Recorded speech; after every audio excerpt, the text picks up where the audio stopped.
ملک بھر میں شدید بارشوں کے ایک اور اسپیل کی وارننگ جاری کر دی گئی۔ NDMA کے مطابق آج سے 30 اگست تک ملک بھر میں بادل کھل کر برسیں گے۔ ملک کے مختلف علاقوں میں بارشیں شروع ہو گئیں۔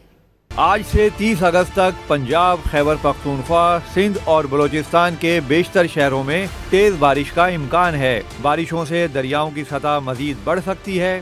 پہاڑی علاقوں میں لینڈ سلائیڈنگ کا خدشہ ہے۔ کراچی میں بارش کا نیا اسپیل 27 اگست کو شروع ہونے کی پیش گوئی کی گئی ہے۔ آج بھی شہر میں مطلع برآلود ہے۔ بوندا باندی سے موسم خوشگوار ہو گیا۔ اسلام آباد اور دیگر علاقوں میں بھی برسات کے نئے سلسلے کی انٹری ہو گئی۔ ادھر وہاڑی میں حالیہ بارشوں کے بعد دریائے ستلج میں ہیڈ اسلام کے مقام پر پانی کی سطح بلند ہو رہی ہے۔ مختلف عارضی بند ٹوٹنے سے سینکڑوں ایکڑ پر فصلیں زیر آب آ گئیں۔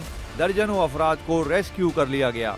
وزیر اعلیٰ گلگت بلتستان نے متاثرہ علاقوں کا دورہ کر کے متاثرین سے ملاقاتیں کی۔ ترجمان گلگت بلتستان حکومت نے کہا کہ انسانی جانیں بچانے والے چرواہے کو نقد انعام دیا جائے گا۔ گزشتہ دنوں چرواہے نے درجنوں افراد کی جانیں بچائی تھیں۔ NDMA نے مزید بارشوں کے پیش نظر اپیل کی ہے کہ عوام احتیاط کریں۔